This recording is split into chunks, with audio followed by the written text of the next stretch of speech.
ஆண்டாண்டு தோறும் அழுது புரளாதீர், மாண்டார் வருவார் நம்பீட்டுக் கூரைக்கு.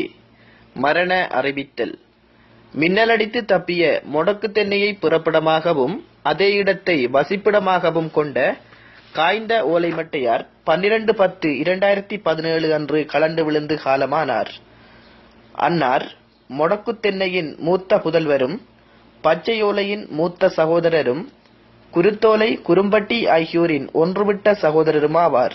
மற்றும் இளநீ ஈக்கில் ஆகியோரின் அம்மப்பாவும் பன்னாடை பூக்கம்பாளையின் பெரியப்பாவும் பழத்தேங்காயின் மாமனாரும் சிரட்டையின் சித்தப்பாவுமாவார். மற்றும் முட்டுக்காய் பக்கத்து குலை முறிந்தமட்டை பக்கத்து மரம் இவர்களின் உறவினரும் பழுக்கல் மற்றும் கருக்காய் ஆகியோரின் பாசமிகு தாத்தனாரும் உரிமட்டையின் ஒன்றுவிட்ட சகோதரருமாவார். மற்றும் அணில் கடித்த இளநியின் அருமை நண்பரும் 5 நாட்களுக்கு முன் கலண்டு விழுந்த மற்றுமோர் மட்டையின் பாசமிகு நண்பருமாவார். அன்னாரின் பூதவுடல் இன்று மாலை 5 மணியளவில் கயிற்றில் கட்டி இழுத்துச் செல்லப்பட்டு கம்பியாத்தின் பள்ளத்தாக்கில் ஊறவிடப்பட்டு எண்ணி 20 நாட்களில் இவர் இளைத்த நிலையில் கண்ணம்மாவின் வீட்டு கூரையை காவல் புரிவார் என்பதை உற்றார் உறவினர் நண்பர்கள் அனைவரும் ஏற்றுக்கொள்ளுமாறு ஆழ்ந்த அனுதாபத்துடன் அறியத் தருகின்றார்கள் அன்னாரின் குடும்பத்தினர்.